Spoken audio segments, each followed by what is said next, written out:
Hey, it's Travis. Too many camp directors run just on gut feel. Our free Resilient Camp Blueprint Diagnostic is your dashboard for resilience. Take it today at camp.mba/Travis. Again, that's camp.mba/Travis. Today on Beyond Camp, we dive into building a life we love. With so many of our lives in turmoil right now in one way or another, some can see it as the perfect time to rebuild. We dive into this topic with Ruby Compton, camp pro and facilitator extraordinaire, as she shares with us how she's building her business and career around her life, instead of the other way around. Join us as we discuss finding the courage to take a different path and how she stays true to herself and her values. Whether you're planning on starting your own business or just want to explore the path less traveled, we are certain there's something in this conversation for you. Welcome to Beyond Camp, a podcast for summer camp directors and leaders by Go Camp Pro. Beyond Camp explores the intersection of camp and the rest of our lives. Camp professionals know that all aspects of our lives affect our camp experience, and Beyond Camp is here to dive into the messy, brave, and joyous conversations that surround that fact. Check out our show notes at gocamp.pro/beyondcamp. Beyond Camp is brought to you by the American Camp Association, Illinois. Sending thousands of children from economically disadvantaged households to camp and providing intentional services and programs to today's diverse camp professionals is at the core of the American Camp Association, Illinois' mission. Learn more about upcoming programs by visiting acail.org. Welcome to Beyond Camp, where we explore the intersection of camp in our lives. For too long, camp professionals have referred to camp as being in a bubble, and we are here to burst that bubble. We know that camp intersects with every aspect of our lives, and we're excited to delve into those. We are your hosts, Rachel Kent. My pronouns are she, her. And I'm Cassie Bloy. My pronouns are also she, her. And we're here to go beyond camp with you. As a reminder, please subscribe to this podcast wherever you find your favorite podcasts, and be sure to check out the show notes at gocamp.pro/beyondcamp. Now, let's get started. Today, we're thrilled to welcome Ruby Compton, who spent over 15 years working in the outdoor industry in summer camp, environmental education, and management. She's now the Chief Exploration Officer at Ruby Outdoors. The outdoors have always been a place of respite and comfort for Ruby, and as she's progressed through her career, she's seen the importance of balance, professionalism, and prioritizing time to watch the sunrises and sunsets on a regular basis, which makes her the perfect guest for this episode today. Cassie and I have both spent time with Ruby at the Women in Camp Summit, which she's co-founded, and you might recognize her voice from Camp Code, the podcast which she co-hosts. Welcome, Ruby. We're so excited to have you. Thank you so much. It's really, truly an honor, and I'm excited to chat further with you all today. As we were discussing this episode and getting ready to dive in, I immediately thought of Ruby. I attended one of her Taco Tuesdays, where you can sit down and have a chat with Ruby about anything that's on your mind. And something that really resonated with me was you said that you wanted to build a career around the life that you wanted versus the other way around. So I'm so excited to have you here as we dive into building the life that we love. And I'm curious, because you did start working in camp. What drew you to trying to work full-time in camping? Totally by accident. I was not the plan by any means. My undergraduate degree is in the music business, and I had worked at a summer camp throughout college.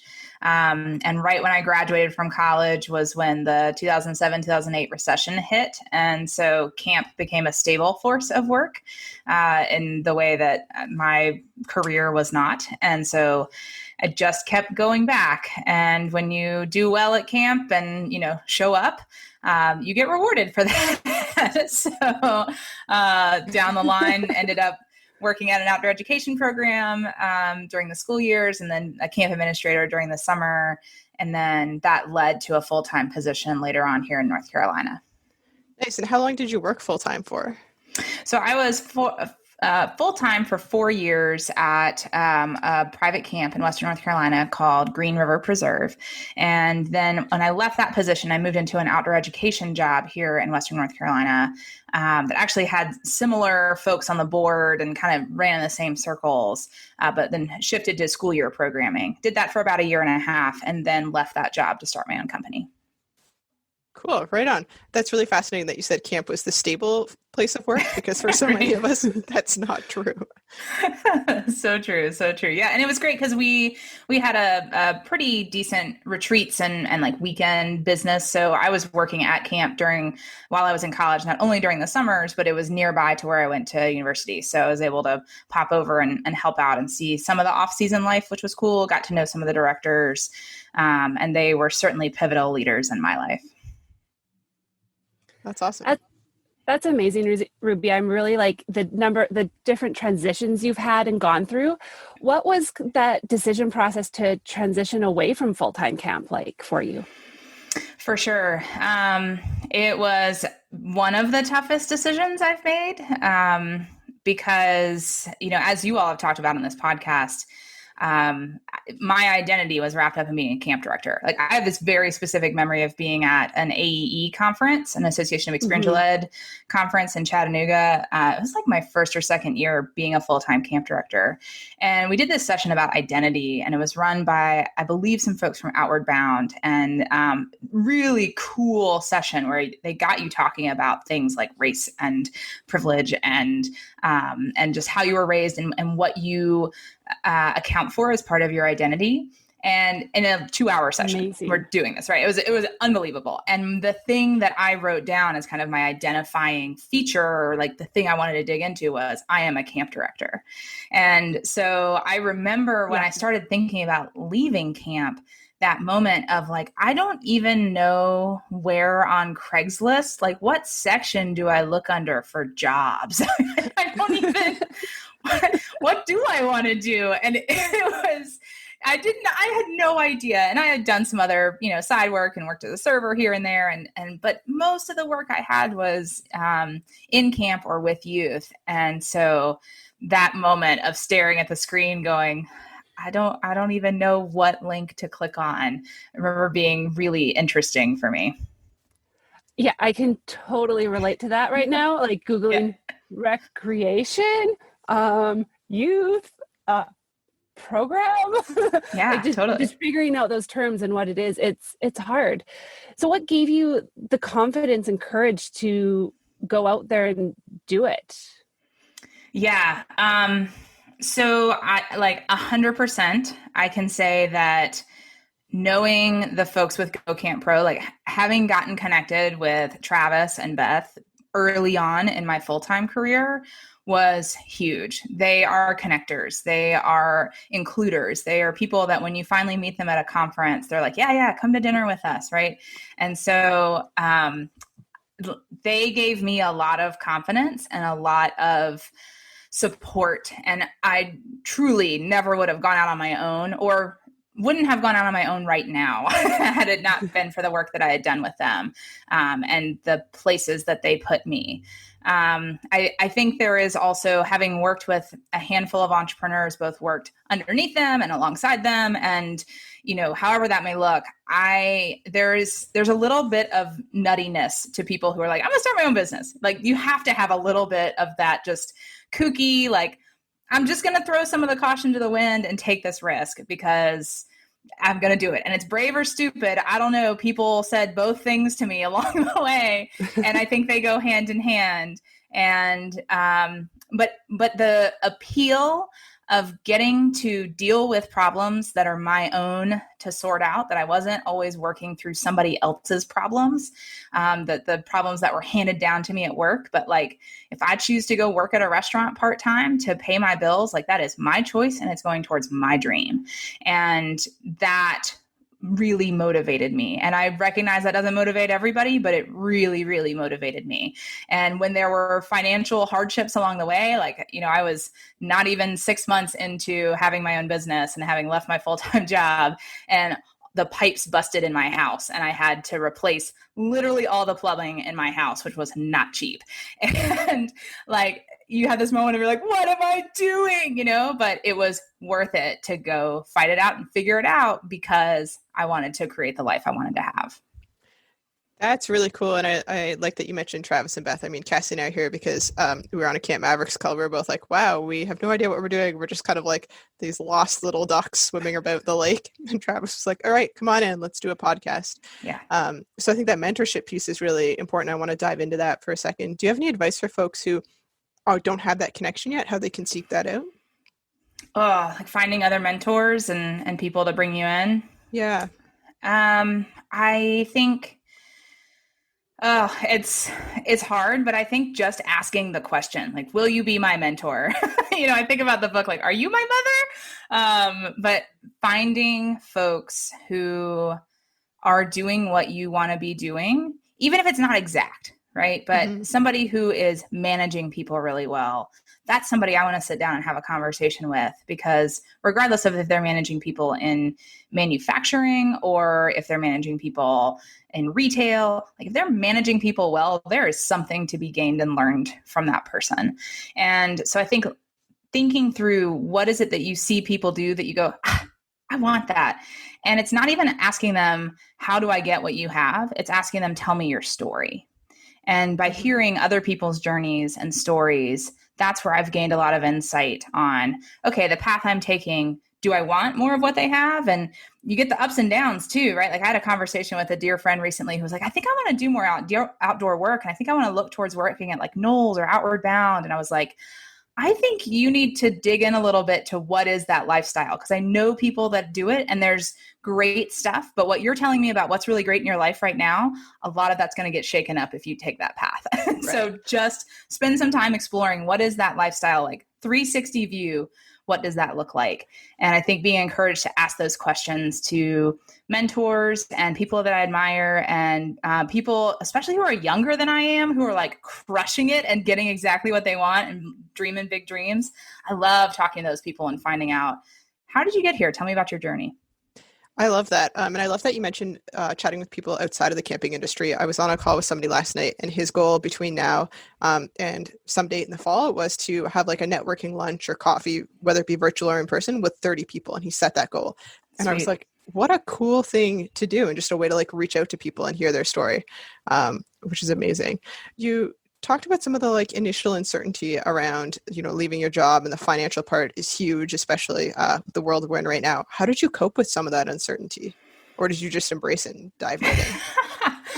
So some of it was familiar because, and I think many listeners may resonate with this. If you've ever worked seasonal jobs, I found that, I was doing 3 months at my outdoor ed program, 3 months at camp, then 3 months back at the outdoor ed program, and 3 months at my parents' house working whatever job at the mall I could find, and I did that for most of my, mid to late 20s. And it's almost always fine. Like I got to go to the Grand Canyon twice during that time because I could just say, yes, I can be gone for 17 days and it's fine. So many opportunities and cool stuff came about because of that. But then every few months you have that, oh my gosh, what am I going to do? And it's paralyzing. And you spend a couple of days going, I need to look for more stable work, or I need to, be saving more. And I think those are some of the grounding moments where you feel the most frenzied and out of control, but they also force you to look at your values and look at the choices you're making and affirm or deny and say, you know what, I really do need a life change right now.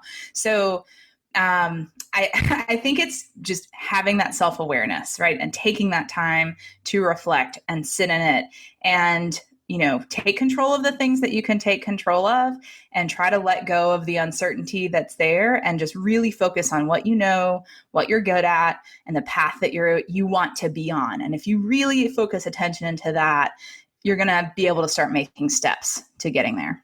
Thanks so much for mentioning the piece about sometimes it doesn't go well and you do freak out, because that's been an important part of our journey with this podcast so far, is to really be vulnerable and talk about the things that sometimes aren't going well. So I appreciate you addressing that really head on for our listeners. Sure. It's very real. And so I did, let's see, I guess it was a couple summers ago. I think it was the first summer that I was not working at camp, didn't have a full-time job, like kind of trying to live the dream and figure it out during the summer. And I was really intentional about spending a week on Instagram posting things that were very real. It was like the sink full of dirty dishes, or the fact that it is 9 a.m. and I really do not want to get out of bed. And people will dream this like, oh, you're out on your own, you must have everything perfect. And it's like, it's not everything. Everything is not perfect. It's not. It's just not. And also, it's not all terrible either. That is life. We ride the wave and there's ups and downs. And when we start thinking about other people as having the perfect life, that's when we can get into some really dangerous territory. So it was important to me to spend 7 days being like, I get sweaty when I go run, and my kitchen is disgusting right now. And that is just life. There's a ring of mold in my toilet. It makes us human. It happens, and we'll proceed on. But we also have joyful moments, and we also have sad moments. And remember that those experiences are much more complex than what you necessarily see on social media. Yeah, social media, my goodness, it really takes us on a journey of its own entity, I believe.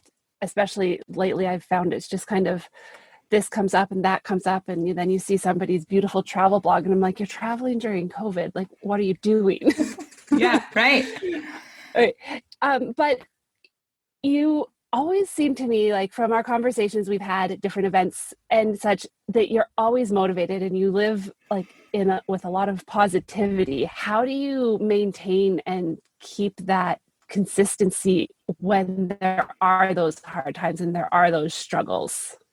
There's a lot of struggles that I would say a lot of folks in my world don't know about and don't see. And I think a piece of that is I have really mixed feelings, and this is not judgment. I just recognize that in myself, there are some really mixed feelings for me when I see, especially on social media, when somebody is putting something really hard out on Facebook or Instagram. So I think about a friend I had in high school who he and his wife had a baby.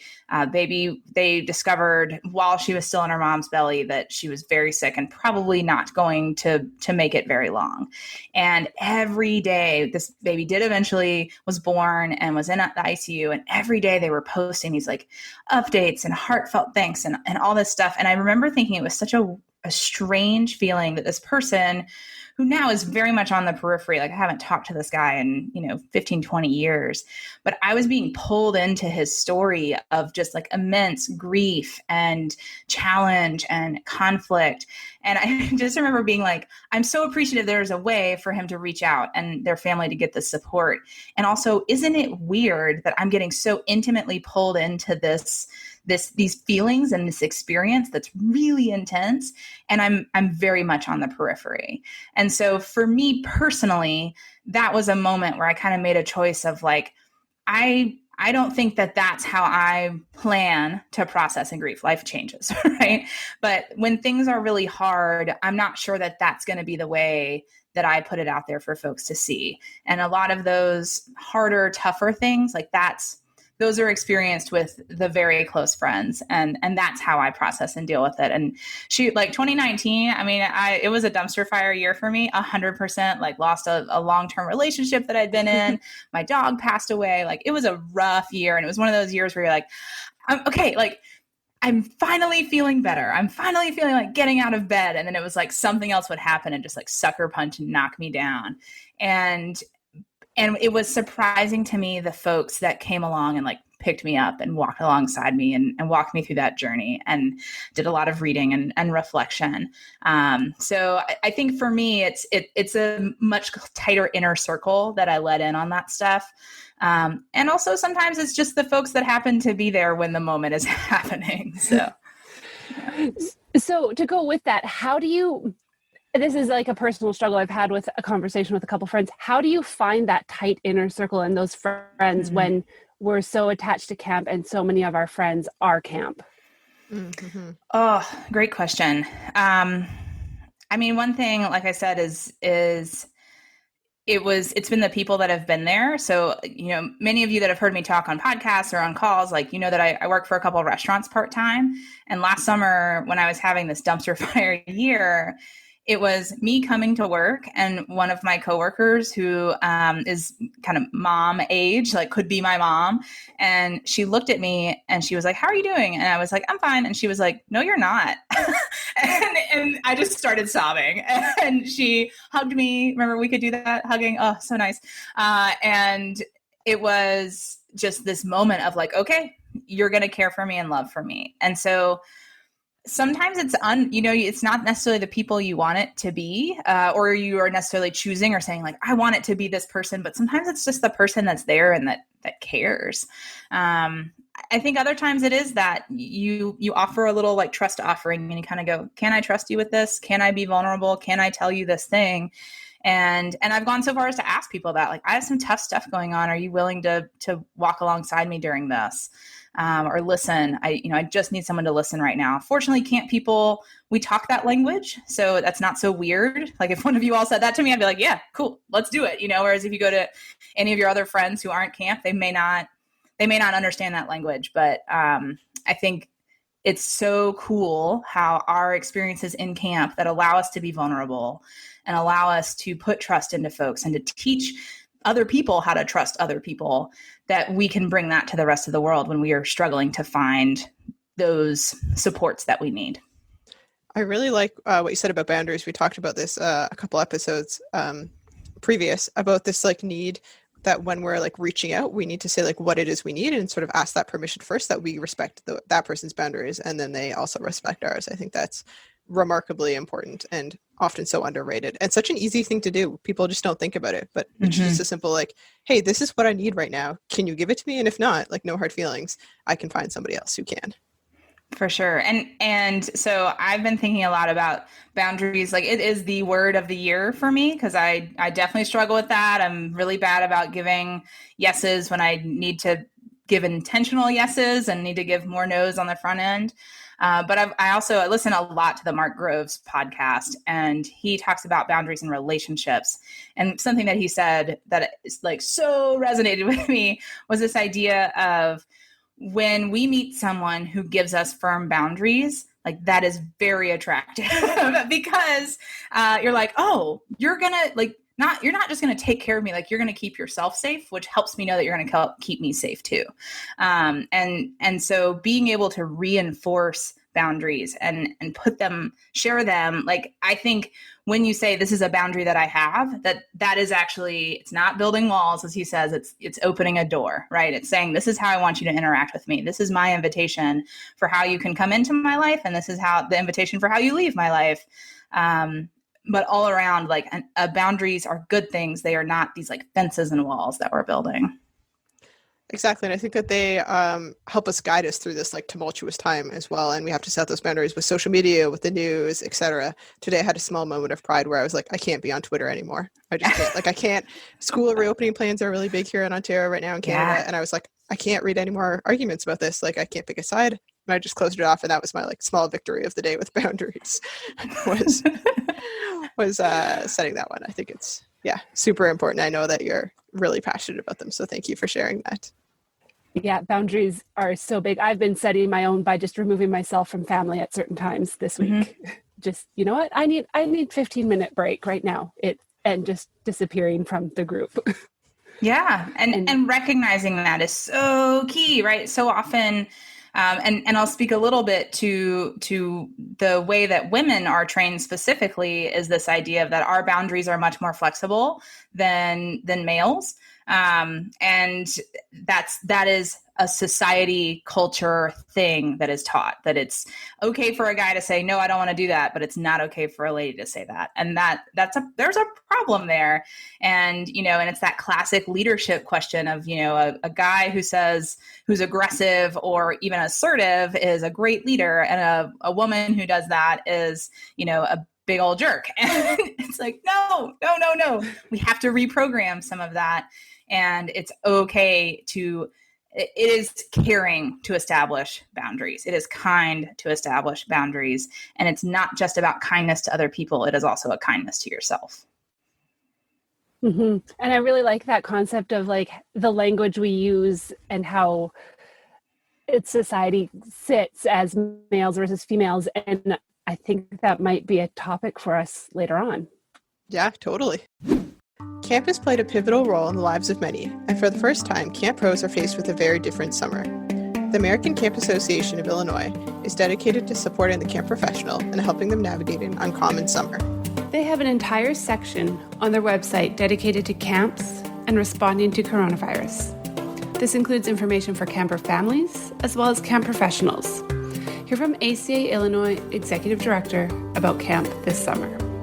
For camp professionals, the ACA Illinois website is full of great resources, including the American Camp Association's Camp Operations Guide for Summer 2020, which is created by a panel of experts, and it can be viewed by the chapter or downloaded in its entirety. ACAIL.org also has links to the Department of Public Health, the CDC guidelines, the state response page, and several other helpful links. Camp pros don't want to miss out on this wealth of information. And it doesn't stop there. The ACA of Illinois has provided free webinars to assist their members and non-members alike across the country and the globe. Check out the upcoming webinars and listen to recordings of previous webinars all summer long. Discover more about their work at acail.org. But we're going to just change direction a little bit here. For sure. Going from like frontline staff to admin and kind of a variety of different spots within camp, and then moving out of camp. What's kind of the growth you've seen in your professional career? How has that kind of trajectory gone for you, and like, where are you finding the things to help you grow, or the tools to help you grow? Sure. So a long time ago, I identified that I love learning. I really love learning. Maybe an unhealthy love of learning. The first time that I was working in outdoor ed, and I remember like our first day of training and learning all these plants, and I was like, this is amazing. I never want to have a job where I'm not constantly learning. And I've backed off of that a little bit, but the learning isn't always facts, right? Sometimes learning is about social interactions and how to, like, that's why I love being a manager, is learning how I need to manage Rachel and how that may be different from how I manage Cassie, right? Like if y'all were my employees, and understanding that and being able to navigate that and still be a fair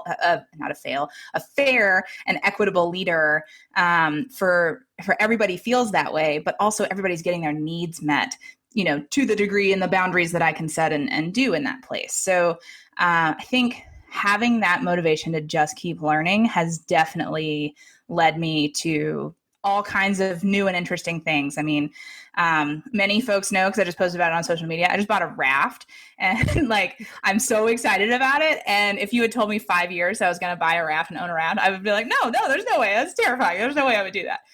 And it's that I said yes to going on a Grand Canyon trip several years ago, that I worked with folks who were boaters, and then they were like, well, you have a lot of the gear. Why don't you just buy a kayak? And I did. And I've like stepped out on that and been okay with like sucking at stuff sometimes. Like, it's okay to not be great at something. And then finally was like, I think it'd be really cool to go to raft guide school. And I have some camps that are asking me to maybe be able to jump in and help out that way. So I'll go give it a try. And I love learning from great teachers too. That's something else that I really, really enjoy. And that great teacher can be a wilderness medicine educator, or it can be a naturalist, or it can be somebody teaching very dry, boring stuff. But if they're teaching it well, it makes that learning so fun. So I think it's really my passion and drive for learning that has led me to being in lots of different rooms, lots of different spaces. And then teaching is the best way to learn, right? So as soon as I learn something, I'm like, I want to turn around and teach this to people, which has led me to speaking at conferences and being on podcasts and, trying to figure out how to use social media to teach folks versus just giving an insight into my life, which is great too. And I think all of those pieces combined have led me to where I am, but just always wanting to learn. That's so important. I know that you love podcasts, and I love reading articles. During quarantine, it's come to my attention that apparently one of my more annoying traits is to constantly be like, oh, I was reading this article. And apparently the rest of the world is not as keen on me sharing every article that's come across my desk. But yes, I love your articles. Yes, so I think that learning is great. Have there been certain moments that like really stand out to you as being like pivotal in your growth, either in shifting where you wanted to go, or just like really helped you grow exponentially compared to other things? For sure. One that really sticks out, I said already earlier, this idea of like life is riding the wave. Mm-hmm. And I was in a space where I was pretty sure I was wanting to lean towards leaving full-time camp.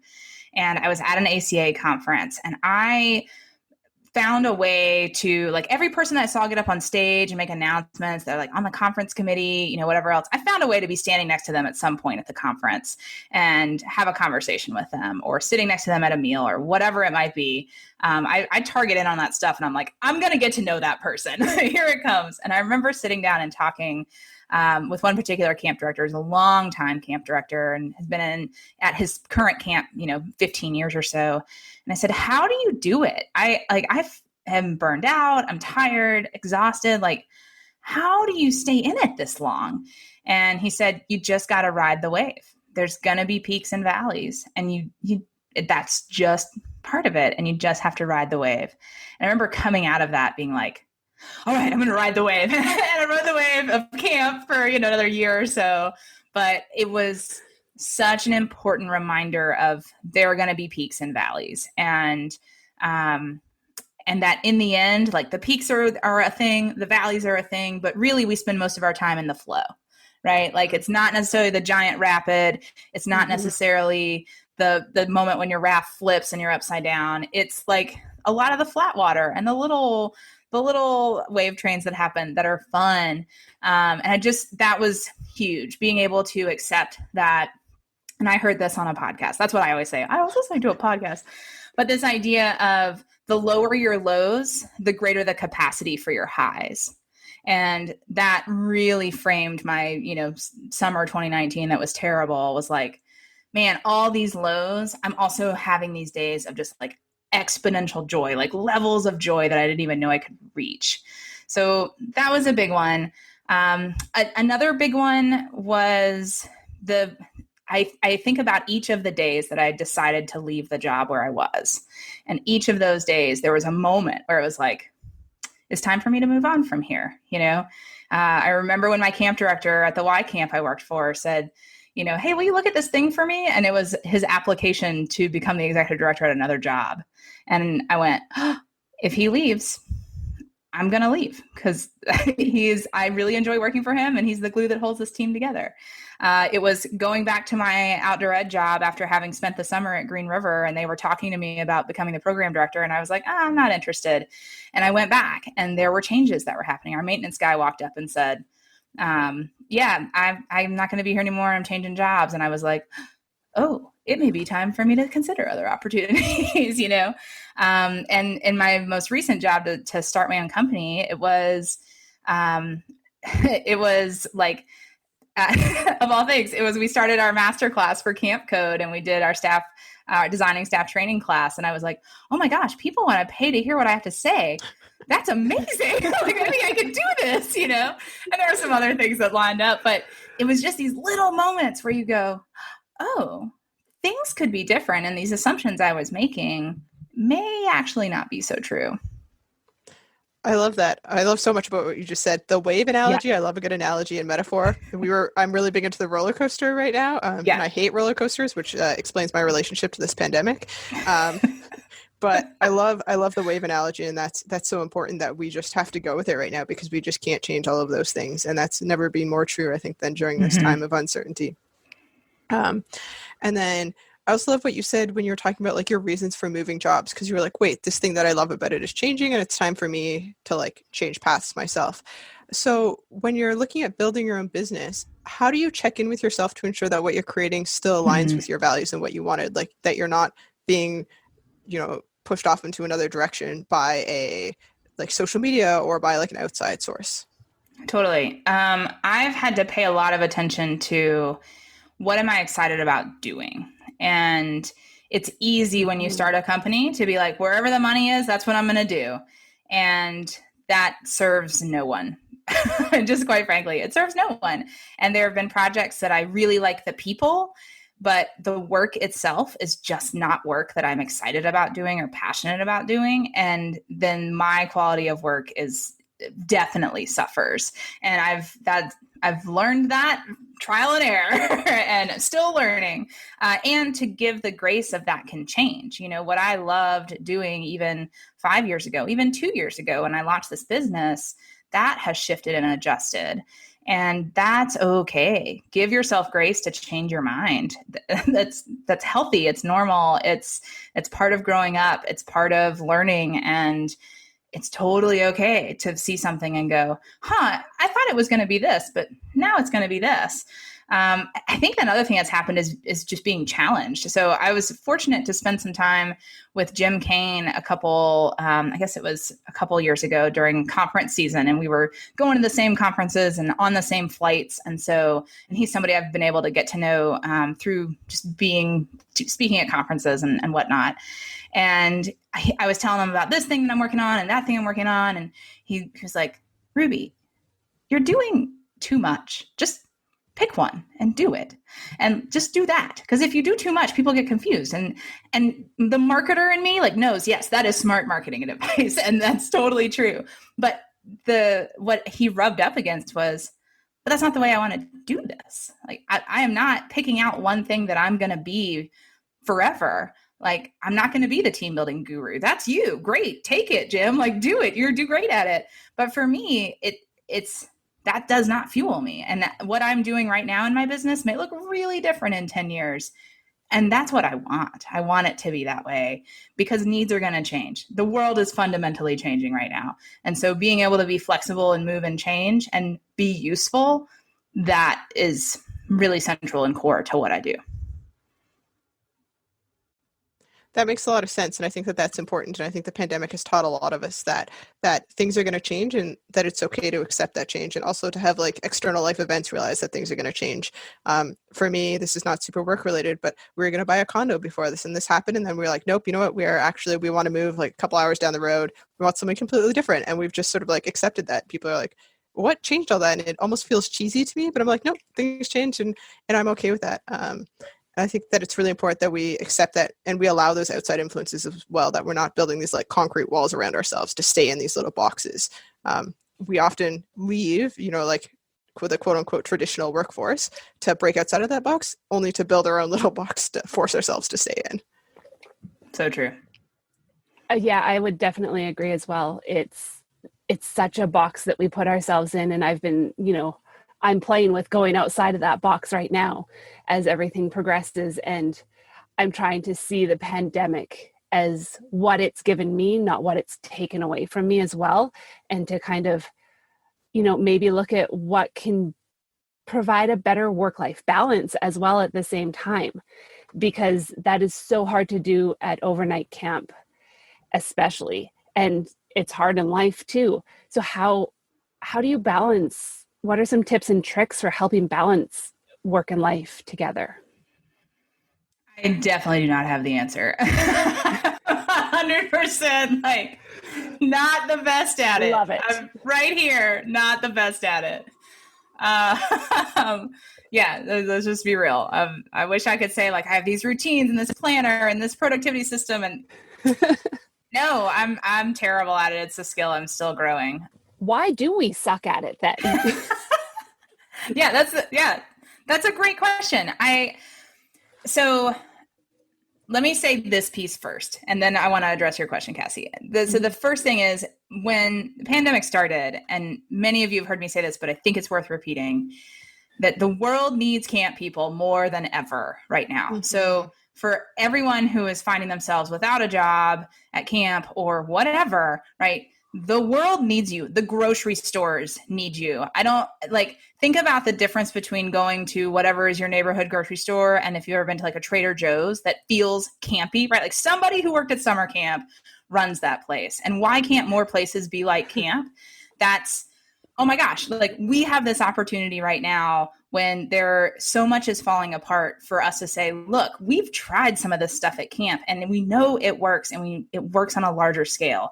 So if you're feeling this like, I don't know what my purpose is and now I'm going to have to try something else, like you will be rewarded when you go into other places that are not camp, because you are going to have skills that folks need right now. They need folks who can manage people who are stressed, right? We do that every time that a parent comes and drops off their kid at camp, or a kid is like, it's been 2 weeks and I haven't pooped, right? Like if you can manage that, you can deal with anything else that the world throws at you, I promise, right?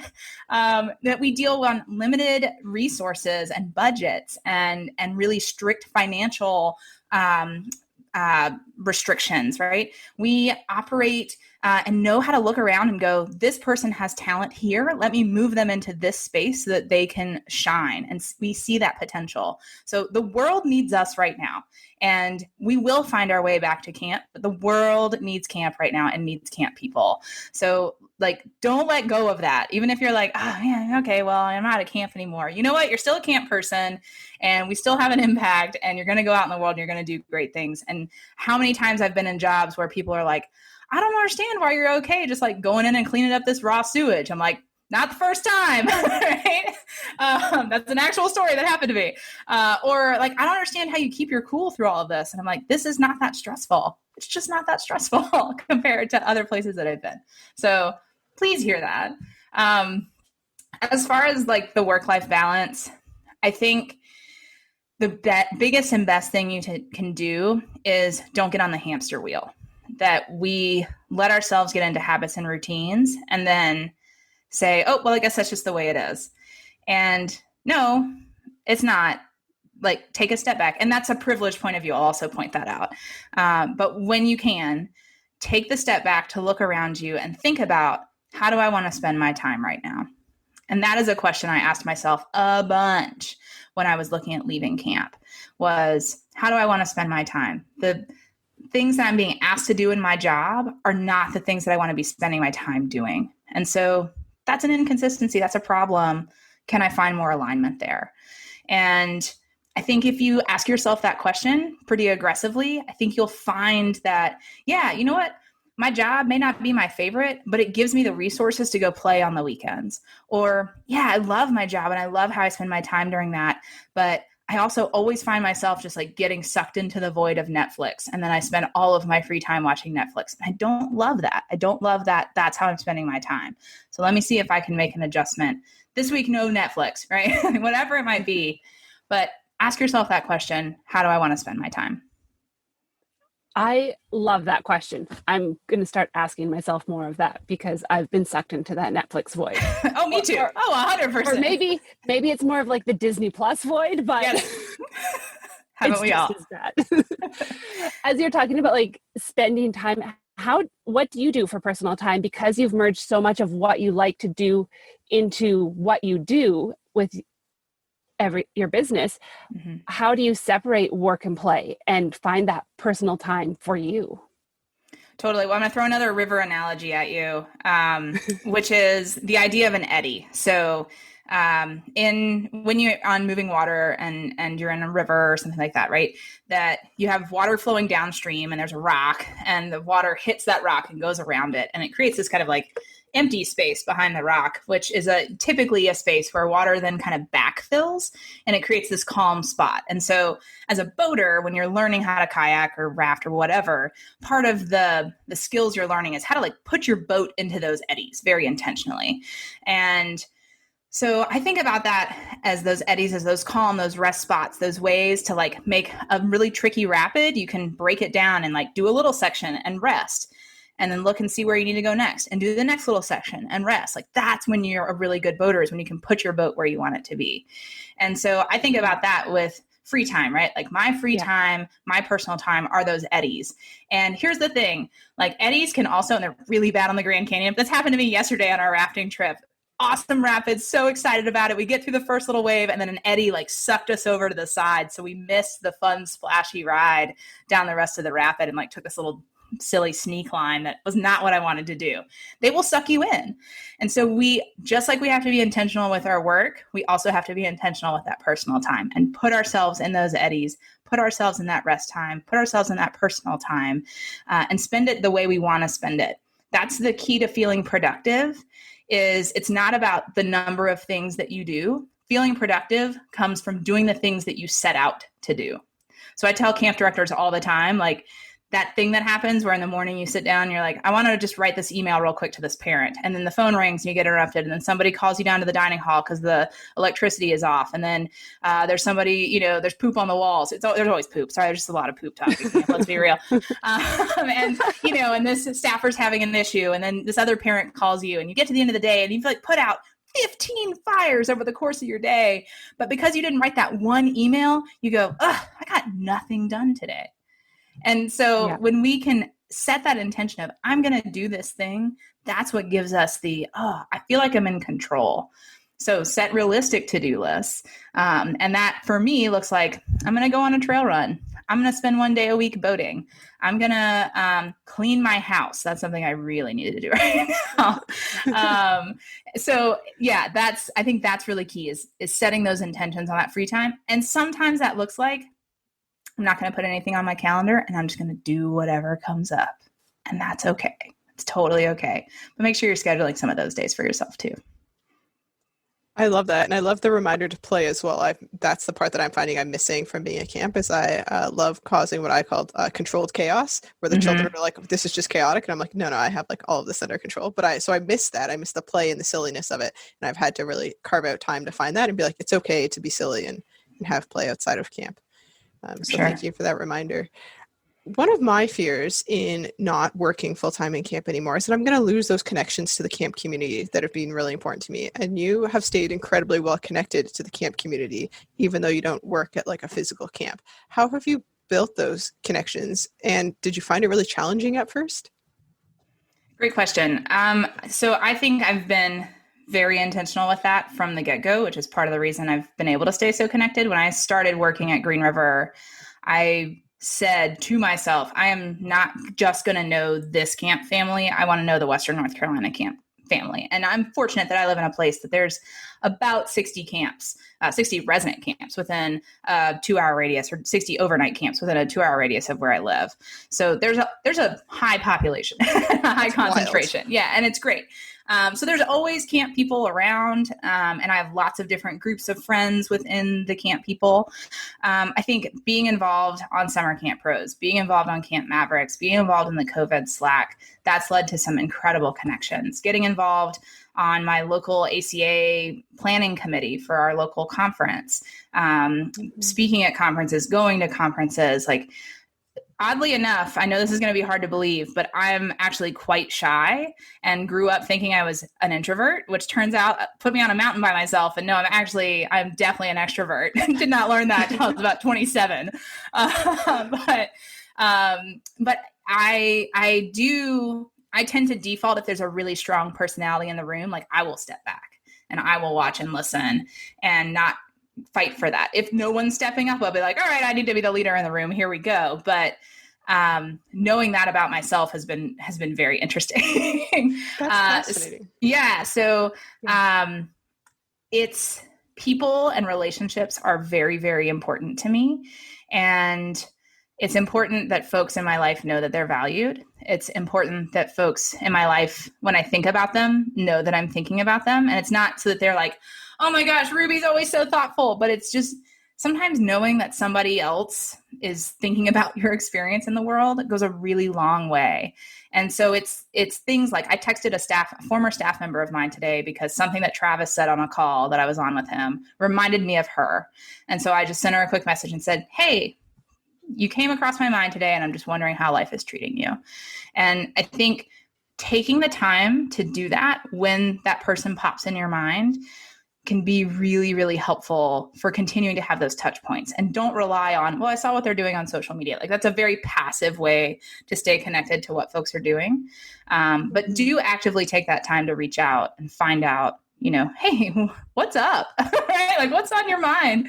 And also draw boundaries around that too. Like, you don't have to stay super connected to all people all the time. That it's okay for relationships to be in a lull or a stasis for a little while that doesn't involve everyday contact.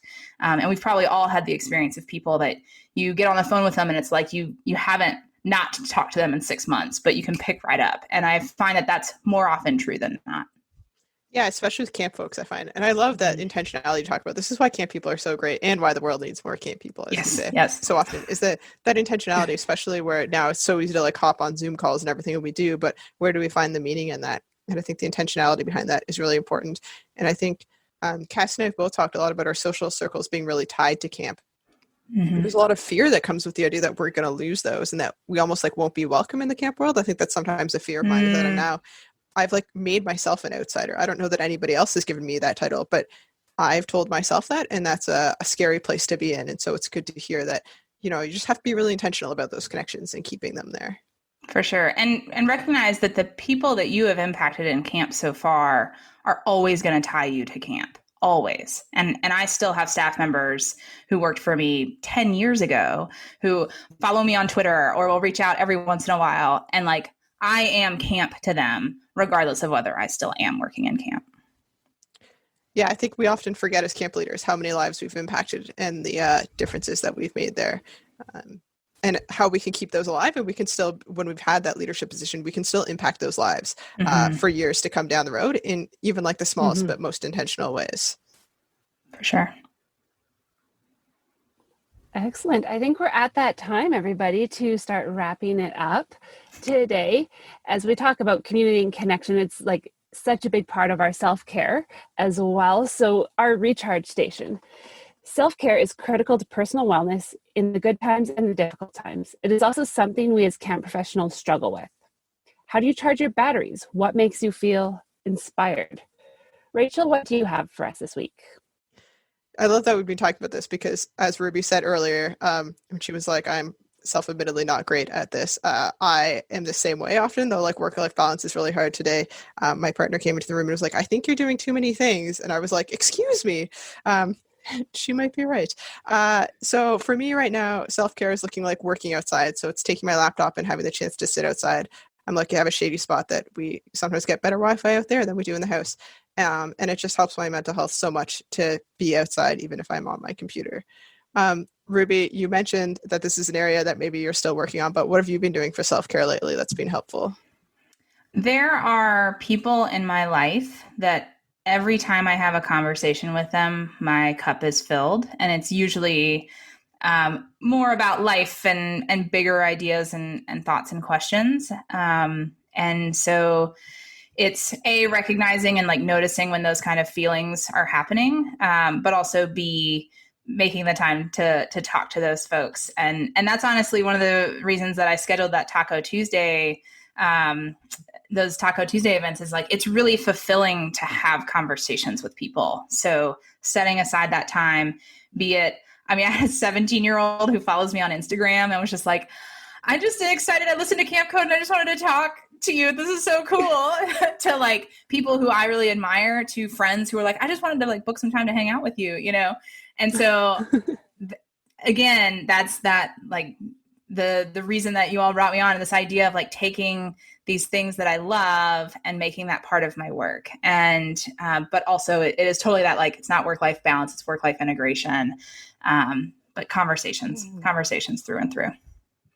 I like that, work-life integration. How can we make it all work together? So for me, it's to read a book that you've always wanted to read and never had the time to read. And do that in the version that you can digest, whether that's a book from the library, buying it from the store, an audiobook, or a digital version of some sort. But sit down, walk, enjoy it with something that you want to eat and a cup of something you want to drink. Do it how you do you. So we want to thank you for joining us beyond camp. We hope that you were able to connect and reflect with us as we journey beyond the property lines and bring camp with us. As we wrap up, we want you to be able to reach out and connect with us. So let's start with you, Ruby. How can our listeners connect with you? So easiest thing to do is reach out to me, Ruby, R-U-B-Y, at Ruby Outdoors. Make sure you get the S on there, rubyoutdoors.com, Ruby at rubyoutdoors.com. You can also follow me on Instagram at Ruby Outdoors, or on Twitter, RubyLynn85. Excellent. Rachel? I would love for people to shoot me an email at kentr@girlguides.ca. Excellent. And for me, it's cassie.bloy@stephanricard.ca. Go to the show notes to find how to spell all that. A big thank you to Ruby for spending time with us today. We absolutely love hearing from you and having these conversations with you. I've learned so much more today. I'm so excited to keep moving forward. We also want to thank Go Camp Pro for holding space for these conversations and providing us this opportunity. And to the team at ACA Illinois for their sponsorship and support of this idea. To our producer, Matt, for dealing with our internet connections every week and making sure we still sound great, even if our Wi-Fi is not so great. And to you, our listeners, your dedication and your continued listening keeps us moving forward. Beyond Camp is part of the Go Camp Pro podcast network. Check out all other podcasts at gocamp.pro/podcast. Go well and safely, friends. We'll see you next week.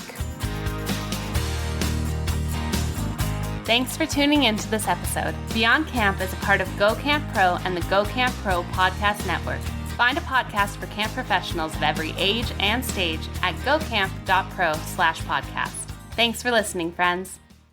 Hey, Camp Pros. We love that our industry is built on sharing. In order to foster that spirit, if you've gotten even one good idea from a Go Camp Pro podcast, masterclass, from the Summer Camp Professionals group, a conference, or wherever else, we ask that you give credit where credit is due. That way, it'll encourage camp pros to keep freely sharing their ideas and make the camp industry as a whole better.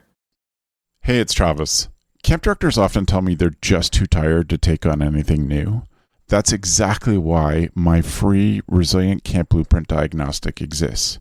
It doesn't add work, it shows you progress. Quick, free, repeatable, you'll know if your systems are paying off without the guesswork. Try it today at camp.mba/Travis. That's camp.mba/Travis.